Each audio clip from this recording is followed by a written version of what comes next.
Cargar la presentación del control.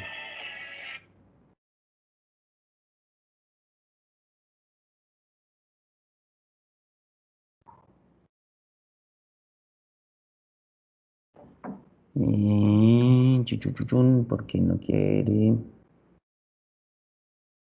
Qué raro.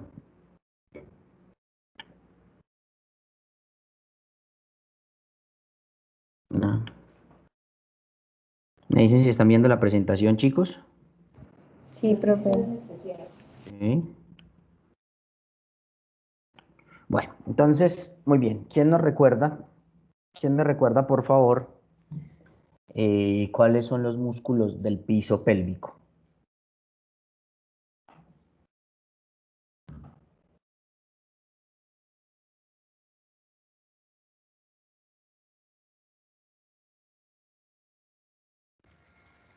Profe, los elevadores del ano, que son 3.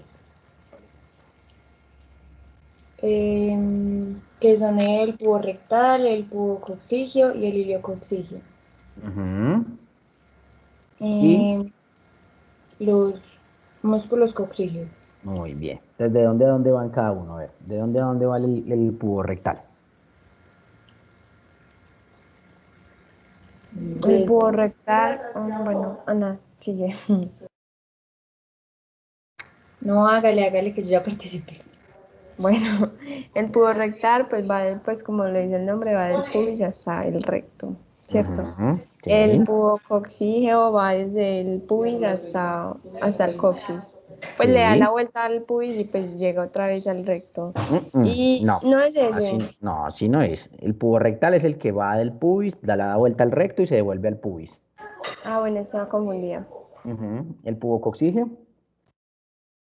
Es el que va del pubis al coxis. Bien. Ujú. Y el iliococcígeo, el ay, profe, Iliococcígeo. eso, iliococcígeo va del ilion hasta el coxis. Ok, muy bien. ¿Y el coccígeo?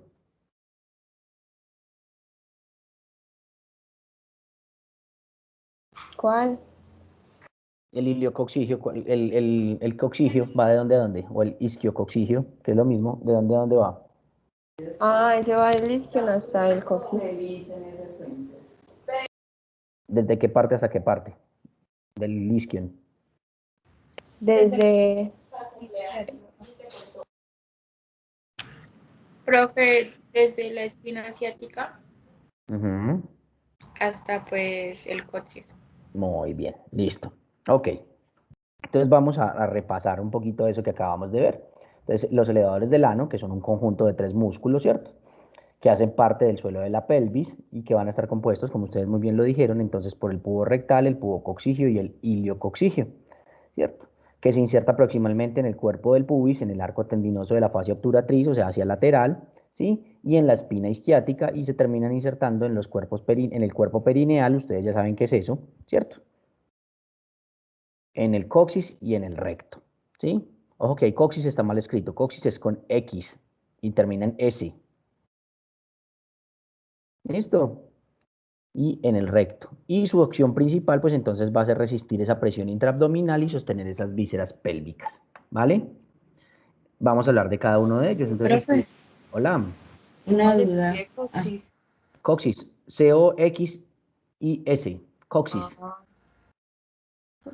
porque si no sería Pero, coxix. profe, que yo estoy confundida con el iliococcigio porque no entiendo en qué parte exactamente del ilion se inserta. Se inserta, o sea, es que no se inserta propiamente en el ilion, sino que él nace o se inserta en el engrosamiento de la, En de la la fascia. membrana, de la membrana obturatriz, de la fascia obturatriz, efectivamente. O sea, pero entonces no tiene el nombre exactamente porque se inserta. Sino, Exactamente. Ujú. ah, ok. Aunque si nosotros nos metiéramos detrás de ese hueso, pues detrás de ese músculo probablemente nos encontraríamos en la anatomía del hueso ilíaco. Ah, listo, profe, gracias. Porque acuérdate que la membrana obturatriz está, el músculo obturador interno y la membrana obturatriz me están ocluyendo parcialmente ese foramen obturador. Pero entonces sí, no es exactamente que nazca desde el ilion, realmente nace desde el engrosamiento de la fascia obturatriz. En eso tienes razón. ¿Listo? Gracias. Sí. Ok, muy bien. Profe, ¿usted podría poner la diapositiva anterior, por favor, yo la imagen? Sí, claro. Mira, aquí estamos viendo, lo que pasa es que ahorita se ve mejor, pero sí, aquí estamos viendo donde, aquí está el engrosamiento de la fascia obturatriz y desde aquí están haciendo el iliococcigio. Ahí se está insertando. ¿Sí?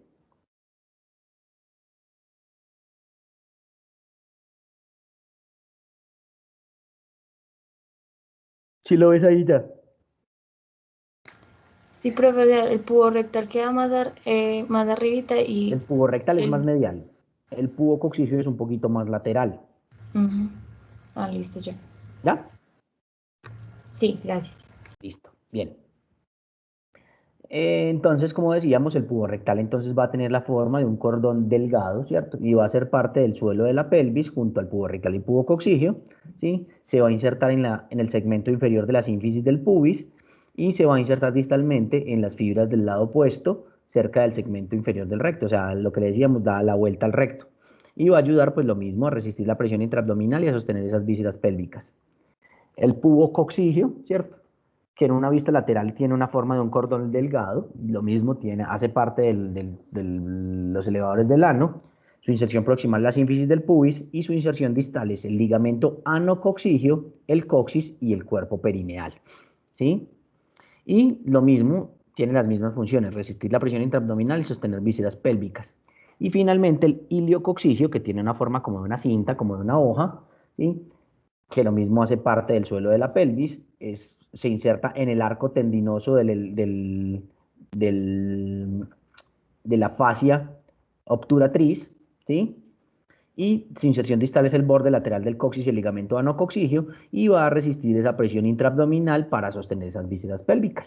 ¿Listo? Y finalmente el coccigio, que aquí nos lo están señalando, mírenlo acá, ¿sí? Esta es una visión postero-inferior en la que estamos viendo entonces que tiene su inserción proximal en la espina ciática y su inserción distal en, el, en las caras laterales del coxis y del sacro. ¿Listo? Entonces, en una vista medial seccionada va a tener una forma triangular, se va a pegar de la espina ciática o la espina isquiática y se va a insertar en el borde inferior de las vértebras sacras y coxígeas y también va a ayudar a sostener esas vísceras pélvicas. Todo eso es la función del piso pélvico, ¿sí? Entonces, miren aquí, está la imagen que yo les mostré ahorita un poquito más alta. Entonces, miren, aquí estamos viendo. Entonces, este es el engrosamiento de la fascia obturatriz. Entonces, aquí estamos viendo el músculo obturador interno con el conducto obturador. Y estamos viendo, en este caso, el hiato urogenital. ¿Esto es una hembra o es un varón? Hembra. Es una mujer, ¿cierto? Entonces vemos en este hiato urogenital que están pasando el, la uretra y está pasando la vagina, ¿cierto? Y entonces aquí vemos de medial a lateral, entonces estamos viendo el pubo rectal, ¿cierto? Estamos viendo el pubo coccigio, ¿sí? Estamos viendo el iliococcigio y estamos viendo el coccigio. ¿Listo? Y aquí atrás, haciendo parte de la pared posterolateral superior, estaríamos viendo el músculo piriforme y haciendo parte de la pared lateral estamos viendo al músculo obturador interno, ¿cierto? Este es un varón, no es una... Coxigio. El isquiococcigio es el mismo coccigio, Ah, que va ya. de la espina ciática al coxis, ¿sí? ¿Vamos claros hasta ahí? Sí, profe. Sí, profe. Ok. ¿Qué ligamento estoy viendo acá? ¿Qué ligamento es este?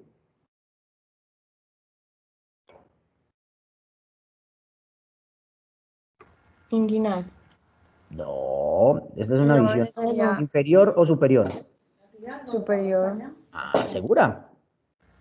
Inferior, no. Estamos viendo la concavidad de los músculos hacia nosotros o hacia Ah, sí, atrás. sí, sí, sí, sí, sí, ya la vi bien.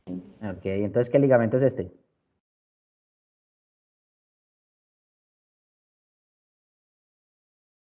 ¿De dónde a dónde va? Miren bien. Profe, Miren de dónde a dónde va y pueden saber qué ligamento es. Delicias viscosas. ¿Va desde dónde hasta dónde? Isquion. ¿Pero qué parte del isquion? ¿No sería la protuberancia, profe, del isquion? ¿A la protuberancia? ¿O a la tuberosidad más bien? Tuberosidad, la tuberosidad mejor. Tuberosidad, profe. Ah, ok, entonces ¿qué ligamento es? Profe, el Efectivamente, es el ligamento sacrotuberoso. Aquí está, aquí lo están viendo muy bien. ¿Listo? Y entonces vemos que en este caso, ¿este es un varón o es una hembra? Varón, profe, varón. Varón, ¿cierto? El hiato urogenital solo está atravesado por una estructura que es la uretra, ¿cierto? Entonces aquí vemos nuevamente el pubo rectal, el pubo coccigio, aquí estaría el iliococcigio, ¿cierto? Y aquí tendríamos el coccigio. ¿Listo? Muy bien. Entonces vamos a hablar ya ahora de algunos de los músculos del periné. Recuerden que habíamos hablado que habían algunos músculos del periné que no hacen parte propiamente del piso pélvico, pero que sí son importantes porque hacen parte del periné y también tienen una función ahí de sostén de esas vísceras pélvicas, ¿cierto? Entonces hablamos del músculo esfínter externo del ano o músculo esfínter anal externo, que tiene una forma de un anillo, de una cinta aplanada, ¿cierto? Que se origina en el tejido cutáneo y la fascia que rodea el ano y el coxis, y que va a terminar su recorrido rodeando el conducto anal y gracias a su forma de anillo aplanado se va a insertar en el cuerpo perineal. Entonces, miren, él se inserta, tiene una inserción distal, ¿sí? Aquí en el coxis, en el ligamento anococcigio y va a tener una inserción proximal aquí en el cuerpo perineal, ¿cierto? Eso le va a permitir entonces tener dos puntos de anclaje fuertes para poder cerrarse. Y sus funciones, pues obviamente es constreñir el ano y ayudar a mantener el excremento, los gases y los desechos. ¿Sí? Se aprieta para que no salga la materia fecal. Entonces aquí lo vemos, miren aquí. Entonces aquí está el esfínter anal externo. Pregunta, ¿esto es músculo liso o músculo estriado? Este esfínter anal externo. Pues yo creo que los dos no. ¿Qué? No, yo digo que liso. El esfínter anal externo. Doctora, yo le hago una pregunta. ¿Usted puede constreñir su ano a voluntad? No. ¿Cerrar el ano a voluntad? ¿No? Ve, sí, sí, sí, sí. Ah, ¿y quién hace ese cierre voluntario del ano? El músculo estriado. El músculo estriado, ¿de qué músculo? Del pubo rectal. No, del esfínter anal externo. Entonces, este esfínter anal externo es músculo estriado voluntario. ¿Listo? Ahora, hay un esfínter anal interno. Ah, o sea que ese es el liso. Efectivamente, el esfínter anal interno es músculo liso y es Involuntario. Voluntario. Es involuntario, efectivamente. ¿Listo? Bien. Entonces tenemos el músculo bulboesponjoso, que vean aquí se ve muy bonito en el caso masculino y aquí se ve no tan bonito, no tan marcado en el caso femenino, ¿cierto? Ese músculo bulboesponjoso obviamente es mucho más grande en el hombre y va a tapar o va a recubrir el bulbo del pene y el tercio proximal, ¿sí? del cuerpo del pene, mientras que en las mujeres solamente va a rodear el orificio vaginal, véanlo aquí, va a rodear a ese orificio vaginal y obviamente es más pequeño, ¿cierto? Entonces el hombre se origina en el cuerpo perineal y en el bulbo del pene, en la mujer en el cuerpo perineal, en el hombre va a rodear el bulbo del pene y la parte proximal del cuerpo del pene y termina insertándose en la membrana perineal acá atrás, ¿cierto? Mientras que en la mujer pasa a ambos lados de la porción inferior de la vagina. En el hombre, ¿qué va a hacer? En el hombre entonces va a ayudar a la erección del pene y va a ayudar a fijarlo, ¿sí? El pene para eliminar las últimas gotas de orina y de semen. Entonces es lo que se contrae, lo que se... Perdón, es el que se va a contraer para que se termine de limpiar la uretra masculina cuando orinamos o cuando eyaculamos. Y en las mujeres va a ayudar en la erección del clítoris. Esas son las funciones de ese músculo bulbo esponjoso. Y tenemos los músculos isquiocavernosos, aquí vemos en el caso femenino, aquí el isquiocavernoso, aquí en el lado masculino, ¿sí? Entonces Entonces va a tener forma de cintillas aplanadas, ambos, en el caso femenino y masculino, van a nacer en la tuberosidad isquiática, y en su recorrido entonces van a rodear los pilares del clítoris y del pene. Luego vamos a aprender que los pilares son las raíces del clítoris y del pene, luego los vamos a ver bien, ¿sí? Y se va a insertar en el segmento inferior de la membrana perineal. ¿Y para qué va a ayudar? Entonces, pregunta, ¿qué se necesita para que haya una erección? ¿Qué creen ustedes que desde el punto de vista hemodinámico, desde el punto de vista vascular, qué tiene que pasar para que haya una erección del pene o del clítoris? Deben llenarse esos cuerpos cavernosos. Efectivamente, debe llegar sangre, ¿cierto? Pero ¿qué pasa sangre? ¿Qué pasa si entra sangre y sale sangre al mismo tiempo? ¿Hay erección o no hay erección? No. No. Entonces, para que haya una erección, entonces tiene que llegar sangre arterial, pero no se puede salir a través del sistema venoso. Entonces, lo que hacen los músculos isquiocavernosos justamente es bloquear parcialmente la salida del flujo venoso para evitar que se pierda la erección. Y eso lo hace tanto en el caso masculino como en el caso femenino. ¿Queda clara la función del isquiocavernoso?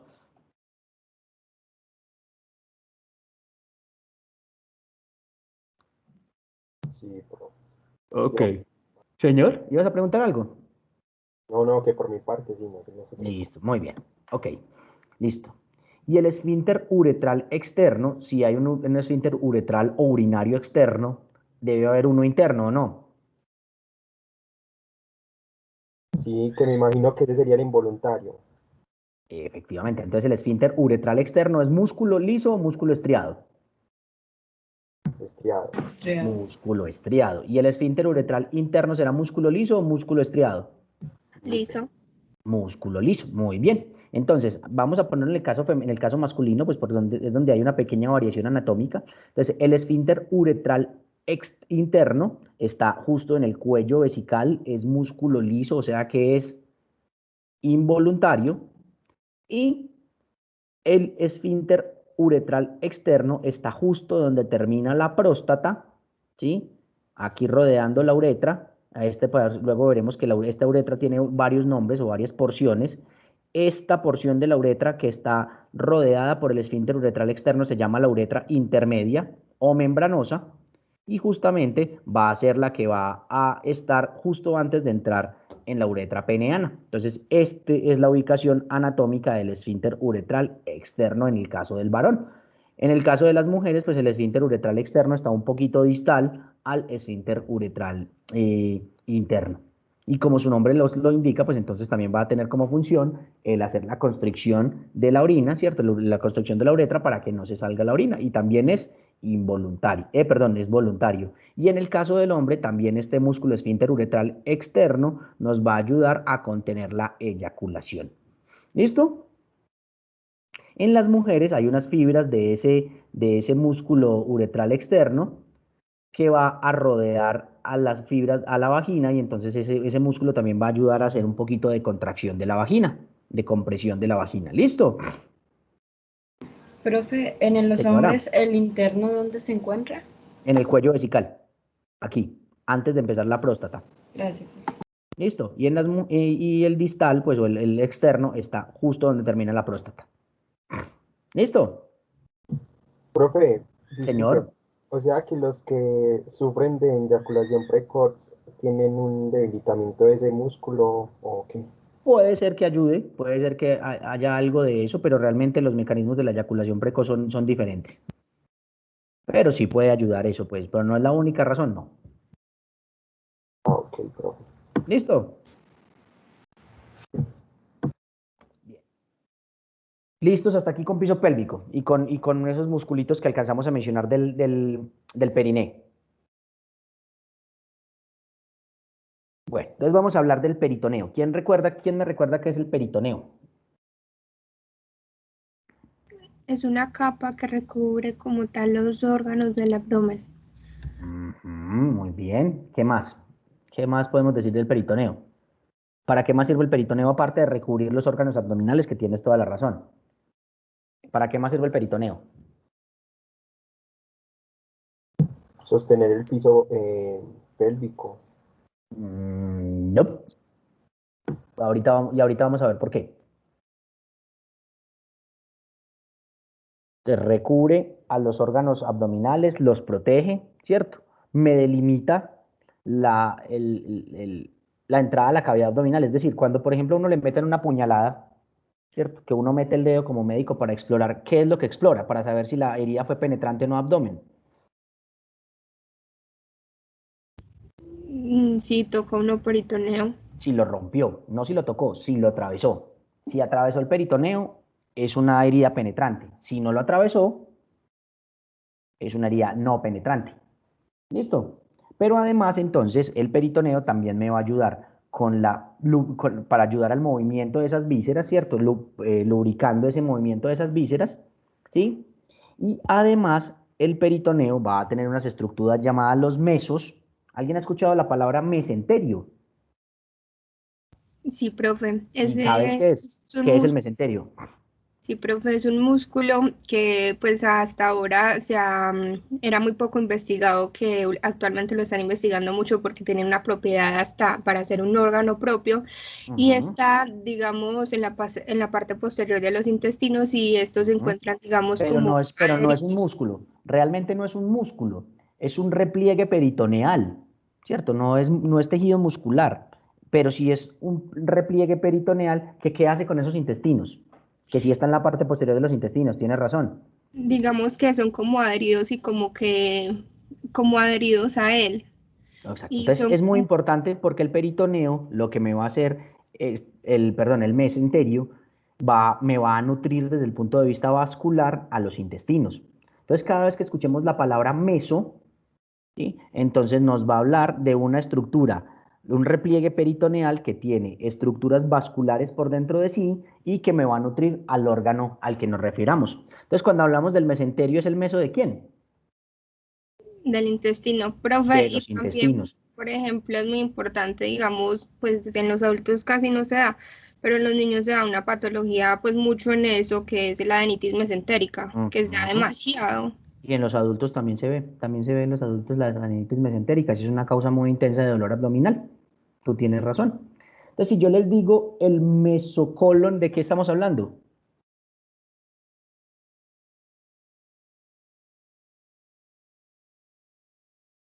¿A qué me refiero Del, con el me- mesocolon? del mesodermo que sostiene como la parte del intestino grueso. Pero no es el mesodermo, es el mesenterio. Pues el meso es el meso que me nutre al colon, ¿cierto? Si yo les hablo del mesovario, ¿qué será? Que El nutre a los ovarios. El ovario. meso que nutre a los ovarios. Y si les hablo del mesosalpinx, ¿qué será? La que nutre a las trompas A las de tubas falopio. uterinas. Las trompas de falopio no existen. Acuérdense que los nombres, los epónimos ya no existen. ¿Listo? Entonces, es el meso que me va a nutrir a las tubas o las trompas uterinas. Así se les llama, tubas uterinas o trompas uterinas. ¿Sí? Y si les hablo del mesometrio, ¿a qué me estaré refiriendo? El, el meso que nutre al endometrio. Casi, el meso que nutre al útero. Eso, al útero. Ujú, efectivamente. Entonces queda claro el concepto de meso, porque vamos a hablar de muchos mesos. ¿Listo? Bien. Entonces, como bien lo decían, entonces el peritoneo es una membrana serosa, transparente, que es continua, que es resbaladiza y es brillante, y que va a recubrir la cavidad abdominopélvica y va a envolver y a proteger esas vísceras. Ese peritoneo va a tener dos hojas, una que va a estar en contacto directo con la pared abdominal, que vamos a llamar el peritoneo parietal, ¿cierto? Y que me va a cubrir la cara interna de la pared abdominal, ¿sí? Y el peritoneo visceral, que es la capa del peritoneo que va a estar en contacto directo con las vísceras, ¿cierto? Como el estómago, como los intestinos, etcétera, etcétera. Y ojo, entre esas dos capas del peritoneo vamos a encontrar un líquido, que ¿cómo se llama ese líquido? Líquido peritoneal. El líquido peritoneal, ¿cierto? Y que circula en una cantidad pequeña. y que hay una condición patológica en la cual esa cantidad de líquido peritoneal se aumenta de forma importante. ¿Cómo se llama esa condición en la que se aumenta de forma patológica ese líquido peritoneal?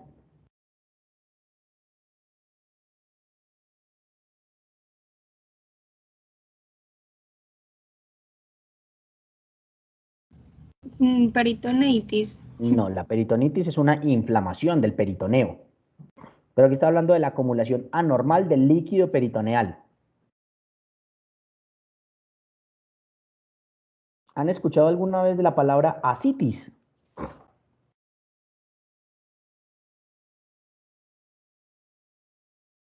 No, profe, yo no. Bueno, entonces la ascitis es eso. La ascitis es una acumulación anormal por múltiples causas de líquido peritoneal entre esas capas parietal y visceral del peritoneo.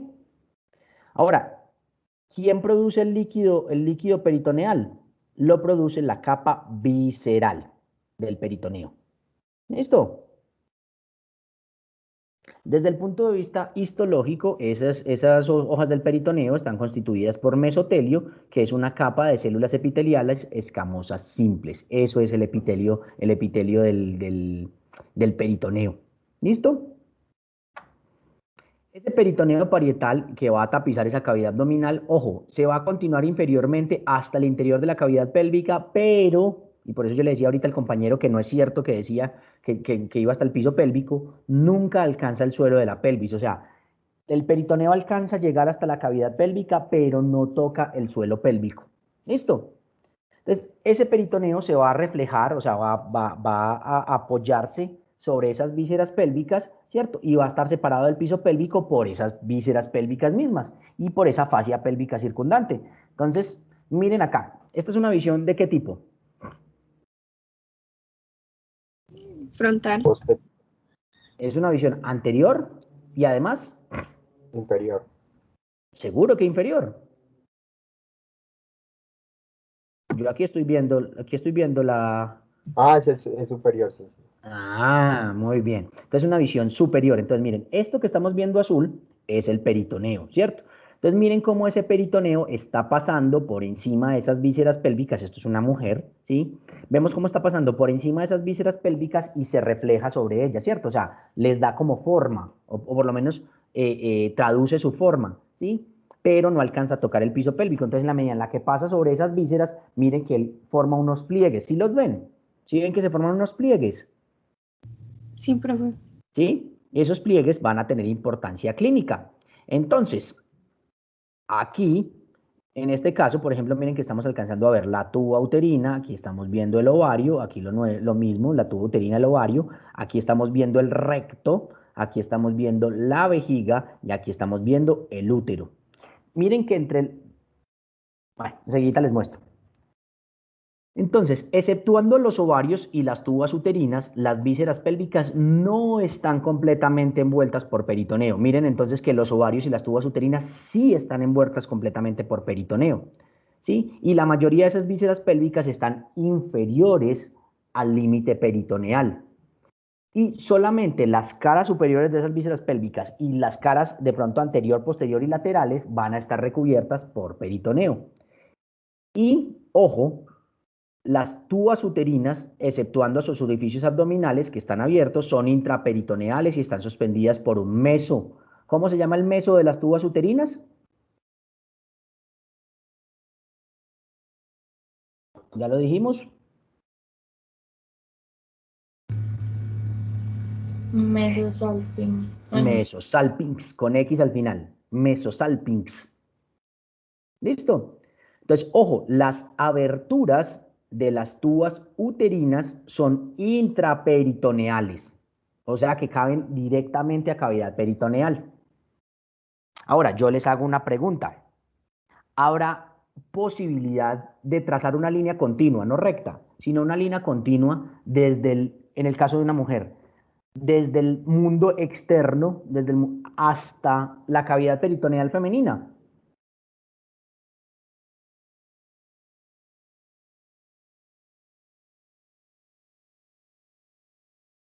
Pues no, profe, porque hay capas.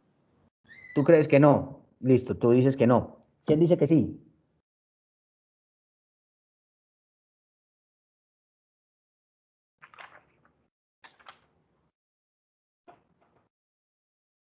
Yo digo que sí se puede trazar una línea continua desde el mundo externo hacia la cavidad peritoneal de una mujer. ¿Por dónde nos meteríamos? ¿Por dónde llegaríamos? ¿Por dónde empezaríamos desde el mundo externo? Desde la Desde piel. la vulva. Desde la vagina, ¿cierto? Nos meteríamos por, bueno, por vulva y vagina, ¿cierto? De la vagina, ¿hasta dónde llegaríamos? Cuello uterino y después útero. Cuello uterino, útero, o sea, cavidad uterina, y luego ¿por dónde nos metemos? Trompas. Tubas uterinas, y finalmente por la abertura externa o por la abertura abdominal de las tubas uterinas, ¿a dónde caeríamos?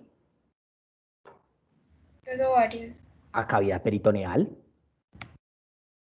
Acuérdense que los ovarios y las tubas están separados, hay un espacio entre ellas. ¿Listo?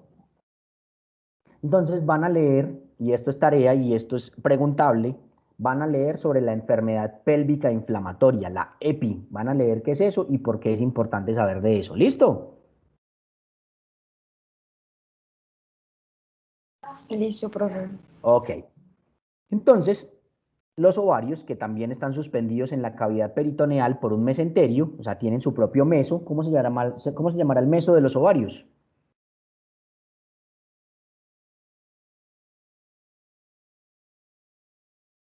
Mesovárico. Mesovario, el mesovario. No están cubiertas entonces directamente por peritoneo y van a estar cubiertas por un epitelio especial de color relativamente mate grisáceo y va a ser unas células cúbicas que llamaron el epitelio germinal. ¿Por qué lo llamaron epitelio germinal? Porque creían antes que las células germinativas, es decir, los gametos, los óvulos, creían que se generaban en ese epitelio. Ya sabemos que no, pero el nombre quedó. ¿Listo?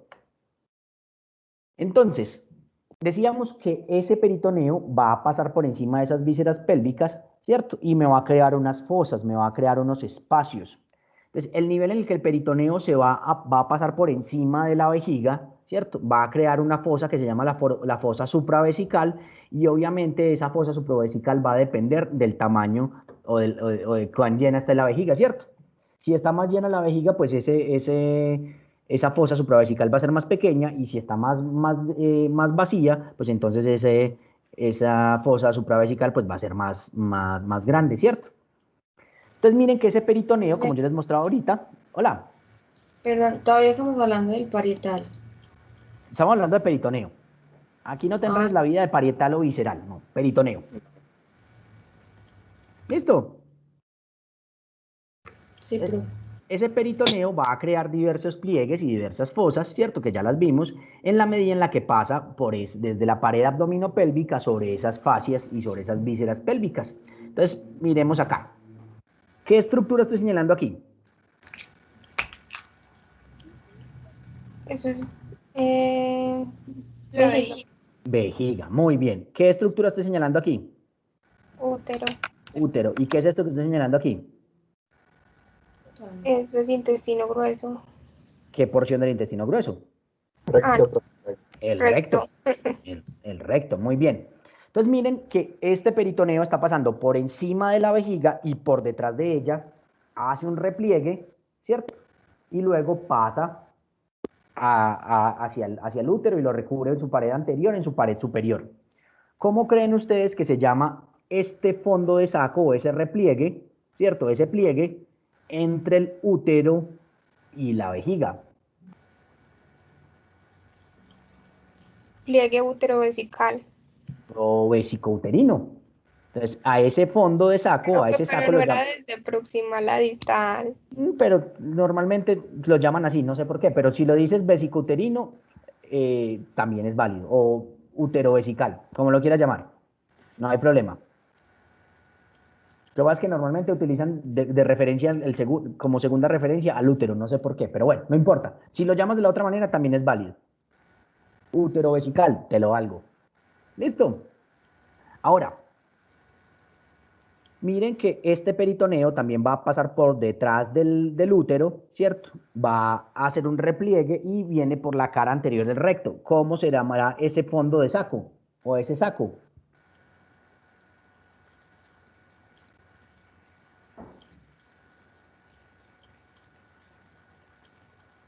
Recto uterino. El fondo de saco recto uterino, también llamado por muchos médicos el fondo de saco de Douglas. ¿Alguien lo había escuchado?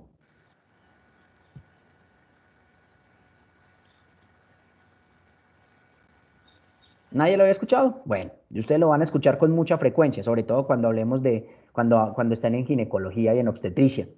Y es muy importante el fondo de saco de Douglas, primero porque es un lugar anatómico de importancia para procesos patológicos, por ejemplo, para las infecciones, los procesos infecciosos que vienen de la cavidad de la vía genital, es muy común cuando llegan a peritoneo que lleguen hasta ahí, hasta cavidad peritoneal. Es muy común, por ejemplo, de embarazos ectópicos, ¿sí? De cuerpos extraños. Entonces, el Douglas tiene importancia anatómica. Mírenlo acá. Aquí estamos viendo, entonces, el caso de una mujer. Entonces, aquí estamos. ¿Qué estructura estoy señalando aquí? No es la mejor imagen, pero se deja ver. ¿Qué estructura estoy señalando aquí? Intestino grueso. Recto. El Recto. recto. Muy bien. ¿Qué estoy señalando aquí?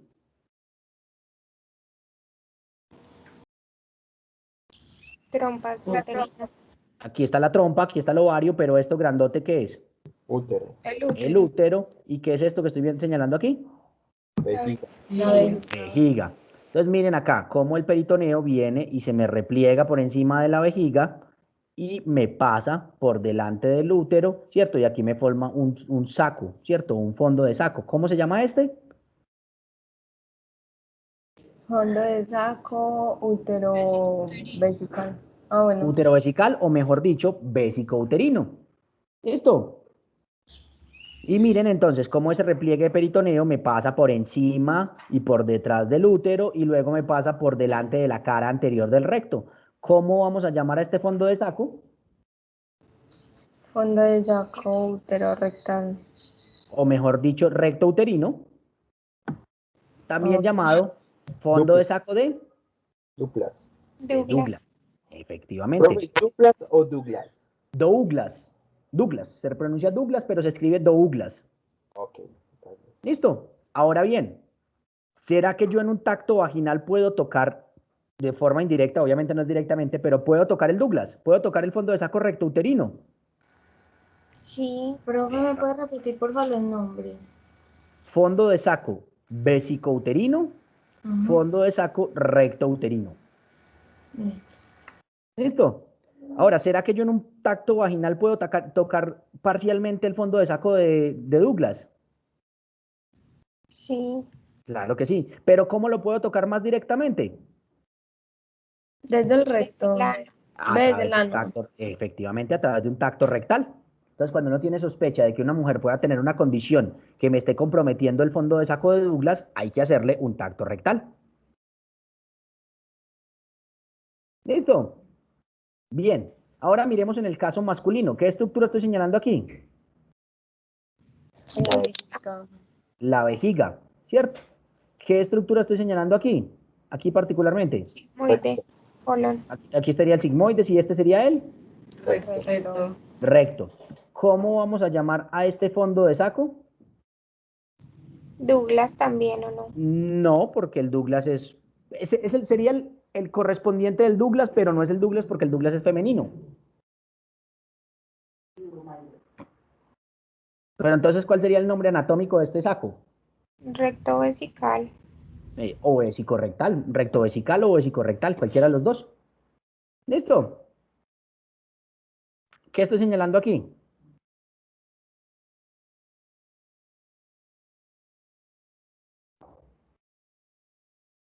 ¿Qué es esta estructura que estoy señalando aquí, chicos? Y aquí. La vejiga. Mira bien. La vejiga es El hueso esta. pélvico. ¿El? Hueso pélvico. ¿Cuál hueso pélvico? Ese es el pubis, profe.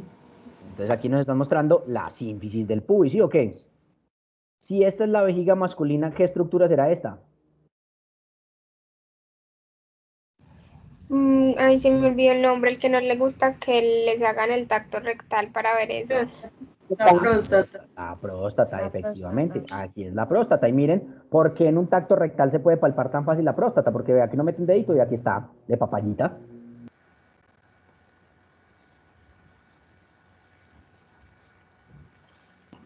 Profe, ¿Sí ven? tiene una pregunta. Señor, Ahorita que tú preguntaste sobre la línea continua, que dije que ¿sobre la qué? ¿Te pregunté sobre qué?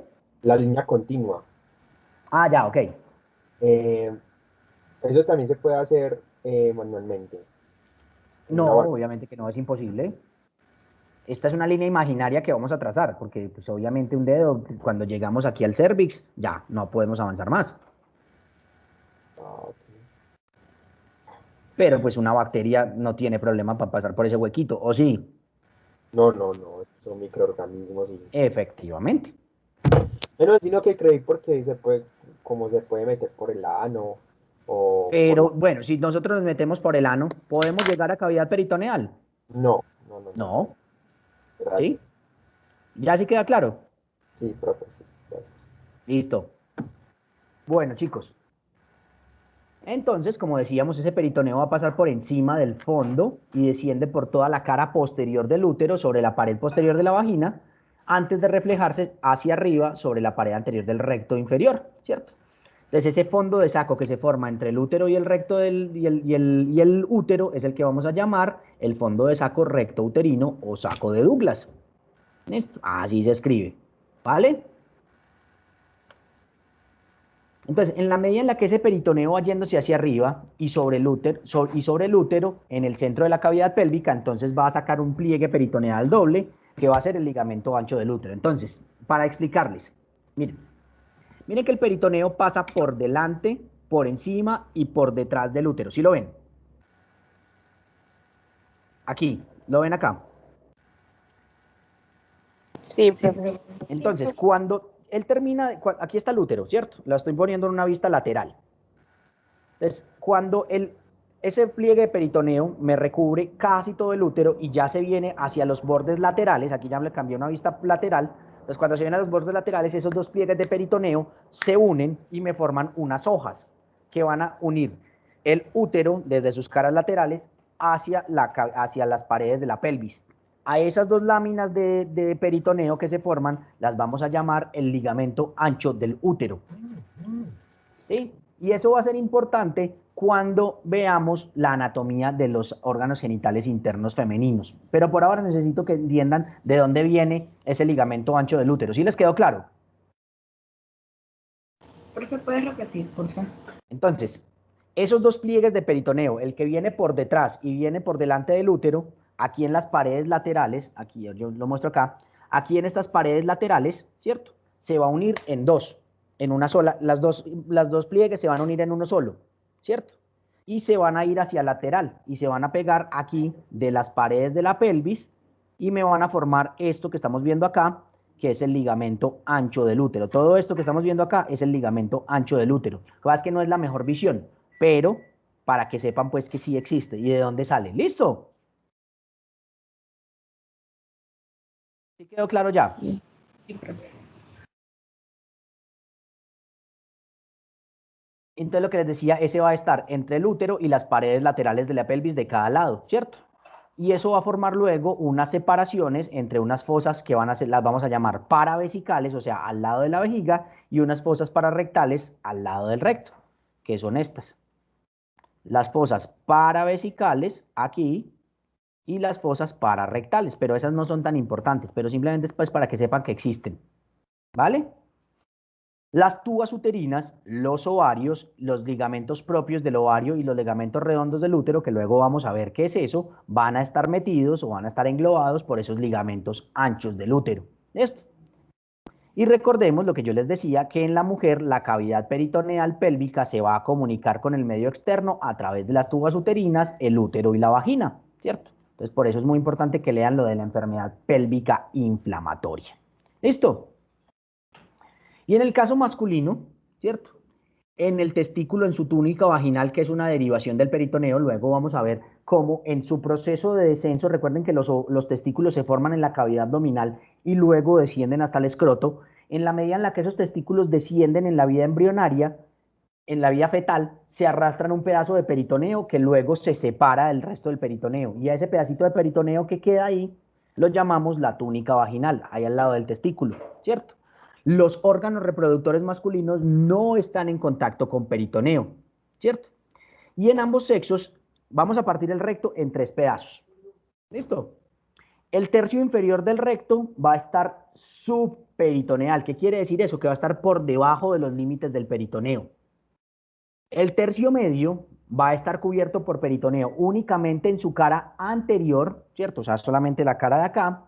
Y el tercio superior del recto va a estar cubierto en su cara anterior y sus caras laterales. O sea que las caras posteriores del recto no tienen cubrimiento peritoneal, ¿cierto? Y ya la unión del recto con el sigmoides, ya cerca de la línea terminal, va a ser una estructura intraperitoneal, o sea, ya estamos dentro de cavidad peritoneal, que miren que aquí se alcanza a ver, ¿cierto? Entonces, miren, este es el recto. Tercio inferior del recto, ¿está cubierto por peritoneo? No, Es infraperitoneal, ¿cierto? Tercio medio, ¿dónde está cubierto por peritoneo? La parte anterior. En su cara anterior. Recto superior, ¿está cubierto por peritoneo? Sí. Está cubierto por peritoneo en su cara anterior y sus caras laterales. Lo que pasa es que aquí el corde no nos permite verlo. Y ya la unión del recto con el sigmoides ya la consideramos intraperitoneal. ¿Listo? Profe, ahí aprovechando que está en esa foto, el saco del hombre, cierto que tiene nombre distinto, es que no escucho bien esa parte. ¿Entre quiénes y quiénes está el saco? Sácala tú por lógica. ¿Ese saco está entre quiénes y quiénes? La vejiga Ajá, ¿y quién más? y la sínfisis del pubis. No. No sé. Acuérdate que solamente hay un saco, un Ah, fondo de saco acá. el recto, Entonces, ¿cómo vamos a llamar a ese saco? vesico rectal. O recto vesical. Claro que sí. ¿Listo? ¿Te quedó claro? Sí, profe. Muy bien. Listo. Listo. Entonces vamos a hablar de las lesiones del piso pélvico. Entonces, durante el parto, obviamente ese suelo de la pelvis va a sufrir mucho. ¿Por qué? Porque va a ser el encargado de sostener la cabeza del feto mientras el cuello del útero se termina de dilatar para permitir el parto, ¿cierto? El alumbramiento. Entonces, el periné, los elevadores del ano y la fascia pélvica pueden sufrir lesiones durante ese parto. Usualmente el pubo rectal y el pubo coccigio son las porciones principales, que son las porciones más mediales del elevador del ano, pues van a ser los músculos que con más frecuencia se desgarran y obviamente los músculos del piso del periné, ¿cierto? Entonces miren acá, miren aquí estamos viendo el hiato urogenital de esta mujer y miren la gran tensión que están sufriendo estos músculos. Miren que aquí esta mujer hizo un desgarro del cuerpo perineal, ¿sí? Y miren que muy probablemente puede ser que este músculo transverso superficial del periné, si es mucha la tensión, incluso también se pueda desgarrar. Pero aquí desgarramos solamente el cuerpo perineal, ¿sí? Y miren aquí la gran tensión que está sufriendo el pubo rectal y el pubo coccigio. profe, Dime, uno puede evitar que le den unos desgarros como uno, tal. uno como médico puede tratar de cuidar ese periné y de tratar de cuidar ese piso pélvico, pero pues a veces a pesar de que uno cuide bastante, pueden haber desgarros. ¿Listo? Entonces van a Y la leer, mujer chicos, como tal haciendo ejercicios no puede como, no sé, ayudar. mm, que yo sepa, no. Que yo sepa, no. Sí se pueden hacer ejercicios de fortalecimiento del piso pélvico después de, pero antes de, no estoy seguro. Entonces, O chicos, sea, entonces, van a leer desgarros perineales durante el trabajo de parto y cómo se clasifican. ¿Listo? También es susceptible de ser preguntado.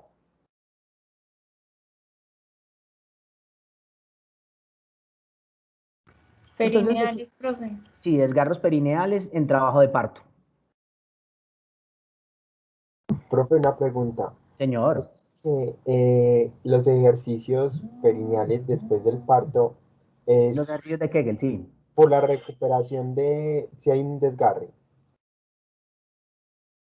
Es para recuperar el desgarre. Carros se van a reparar. Puede Porque ser yo escuché que puede ser de forma quirúrgica o de forma espontánea. Eso se puede reparar. Pero obviamente ese piso pélvico, ¿será que va a quedar debilitado, sí o no? sí, yo creo que sí. Entonces, por eso es muy importante hacer los famosos ejercicios de Kegel, que van a ayudar a recuperar la tensión de ese piso pélvico, ¿cierto? La condición natural. Entonces Eh, decíamos que las porciones del músculo, que esas porciones del músculo del piso, del elevador del ano, el pubo rectal y el pubo coccígeo son importantes porque van a rodear y van a sostener la uretra, la vagina y el conducto anal. Entonces, ese debilitamiento de ese elevador del ano y de sus fascias, ¿cierto? Va a causa del estiramiento del desgarro durante el parto, entonces puede disminuir el sostén de de la vagina, de la vejiga urinaria, del útero y del recto, y entonces van a aparecer los famosos prolapsos genitales. ¿Listo? Entonces, esos cambios pueden provocar una incontinencia urinaria de esfuerzo, que es una aparición de expulsión de gotas o de orina, ¿cierto? Que se orinan del todo, cuando aumenta la presión intraabdominal, por ejemplo, cuando las mujeres tosen, cuando levantan un peso, o pueden determinar el prolapso de las estructuras pélvicas. Entonces, podemos hablar de cistocele, de histerocele o de rectocele. Eso lo vamos a ver más, o incluso de enteroceles, ¿sí? Eso lo vamos a ver más adelante con mayor detalle. Entonces, bueno, entonces aquí, por ejemplo, estamos viendo en este caso que hubo un desgarro ya no del periné, sino directamente del piso pélvico. Había aquí un desgarro del pubo coccígeo. Y miren aquí esta gran lesión. ¿Listo? Bien. Entonces, ¿ustedes han escuchado alguna vez que a las mujeres les hacen una incisión cuando están en trabajo de parto que se conoce como la episiotomía? ¿La han escuchado? Profe, esa no es cuando, digamos, el bebé está tan grande que hay, digamos, que inducirle a ese desgarro por medio de una incisión. Exactamente. Entonces, lo que hacen con la episiotomía, hay varias formas de episiotomía y lo van a leer, ¿cierto? Van a leer episiotomía, pero la que más usamos en nuestro medio es la episiotomía medial. Y básicamente lo que hacemos es que cortamos el cuerpo perineal, ¿cierto?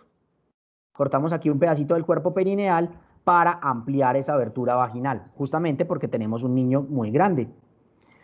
Por escuela, en la Universidad de Antioquia no hacemos episiotomía. La escuela, por ejemplo, de la Universidad Pontificia Bolivariana de la UPB, sí hace episiotomía. Ellos casi que a todas las mujeres que entran al trabajo de parto, táquete, o que están pues ya en expulsivo, le hacen episiotomía. ¿Por qué no hacemos nosotros episiotomía en la escuela de la Antioquia? Y la explicación es esta. Me dicen si están viendo. Me Sí, dicen si están profe. viendo. Ok, están viendo aquí mi camiseta. Si yo halo mi camiseta aquí fuerte y ella está así íntegra, ¿es fácil o difícil de romper? Difícil. Difícil, ¿sí o qué? Pero ¿qué pasa si yo le hago un cortecito aquí chiquitico y luego vuelvo a jalar? ¿Qué pasa con mi camiseta? Eso se sigue. Se va a rasgar facilito, ¿cierto? Entonces, justamente esa es la explicación de por qué nosotros en la Escuela de la Antioquia no hacemos episiotomía. Y es porque hemos visto que en las mujeres que les hacemos episiotomía hay desgarros más severos y hay mayor daño comparado con las mujeres en las que no les hacemos episiotomía. Entonces nosotros lo que hacemos es cuidamos muy bien el periné, ¿cierto? Nosotros cuidamos súper bien ese periné y vamos abriendo el espacio de la vulva para que la cabeza del niño pueda coronar y ya después hay que tener mucho cuidado cuando vamos a sacar al niño porque usualmente los niños más que con la cabeza, con lo que más desgarran es cuando sale la cadera, porque después de que sale la cabeza y los hombros ese muchachito sale como por entre un tubo, eso sale chorreado. Entonces cuando sale la cadera, que también es una porción ancha, o sea, abre rápidamente esos tejidos y uno siente como se escucha el desgarro. Y haga de cuenta, muchachos, cuando uno está en un trabajo de parto y se desgarra el piso, se desgarra el perine, uno escucha como cuando se rompe una tela. Y uno, hijo de pucha. Y es mucho más fácil corregir un desgarro que se va a producir de forma natural a que corregir un desgarro que se va a producir en una mujer con una episiotomía. Es mucho más grande el desgarro de la mujer con episiotomía. Listo, pero entonces van a leer. Profe, Hola. porque eso cuando lo unen duele tanto, es que, o sea, la anestesia no le está obrando bien o que porque incluso las mujeres gritan más en el momento cuando las Realmente, suturan. realmente, realmente, pero cuando la suturan, no cuando cortan. Cuando cortan está tanta la tensión ahí sobre el periné que no sienten nada. O sea, uno les pone anestesia pues como por ser medio buena gente, pero casi que podría cortar en vivo y no se dan cuenta. Ah, no, pero, ay, no, pero cuando Es la cuando ya las van suturan a es suturar. horrible. Sí, claro, pero es que eso hay que poner anestesia. Pues obviamente, ¿tus genitales son sensibles o no son sensibles? Sí, mucho, pero incluso, pues me he Imagínate que te encontrado suturen, imagínate en este mujeres que momento que te han suturen. gritado más en la sutura que hasta en el parto. No, no, pero no, si se hace bien, si se hace una buena anestesia, no tiene por qué ser doloroso. Hay que anestesiar bien, o sea, hay que infiltrar bien. Eso sí ya depende del médico, de que infiltre o no infiltre bien. Pero si se hacen las cosas bien hechas, no tiene por qué ser doloroso. Es como que te suturen la piel, la misma cosa. ¿Listo? Listo, ¿Más profe, preguntas? gracias. Profe, ¿y en la Venga, UCC qué se venga, Gina, prefiere pregunte. hacer? Venga, Gina, pregunte.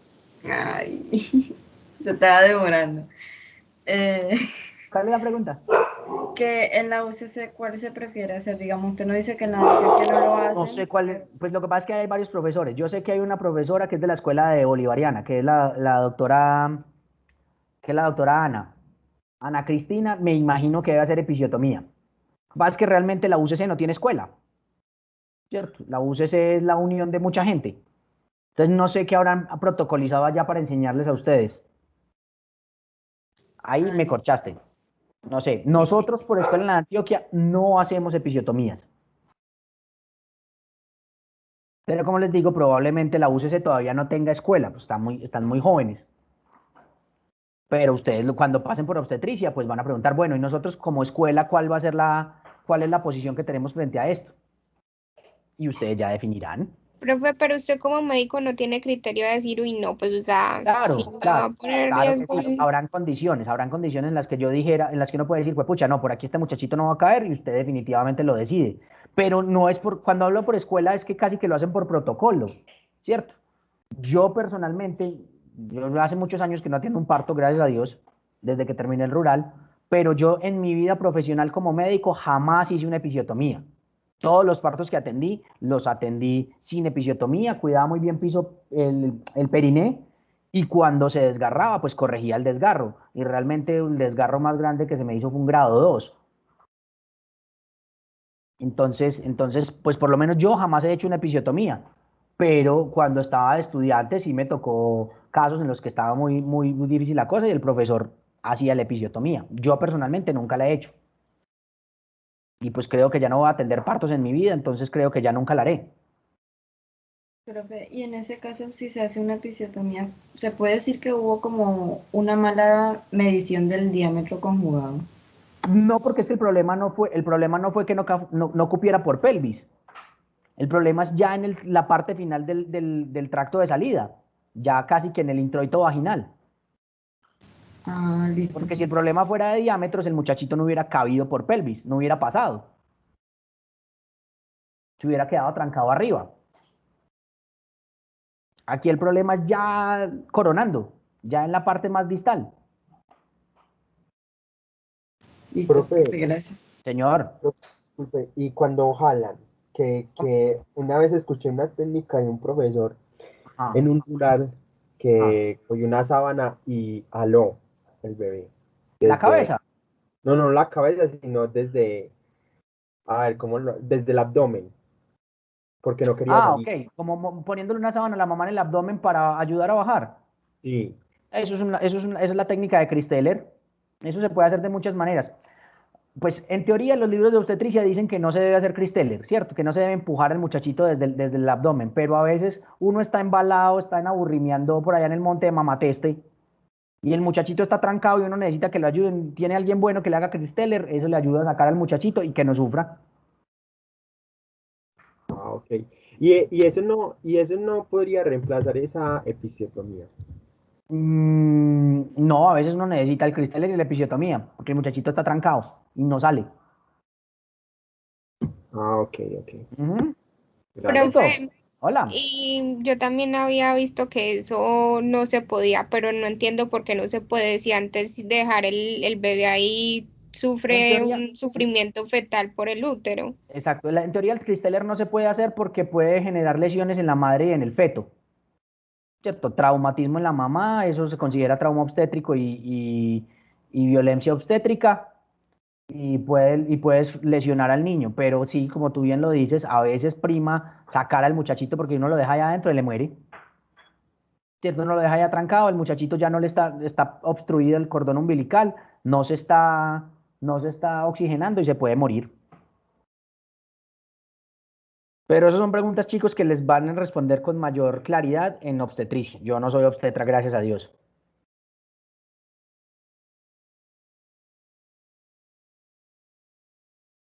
¿Listo? ¿Más preguntas? Bueno, chicos, entonces el viernes empezamos con anatomía vascular, ¿vale? Que anatomía vascular de la pelvis es bien importante. Listo, profe, Bueno, muchísimas chicos, gracias, que chao, estés chao, bien. feliz día. Agradezco mucho, profe. Feliz día. Gracias. Chao, Chao. chao. Hasta luego.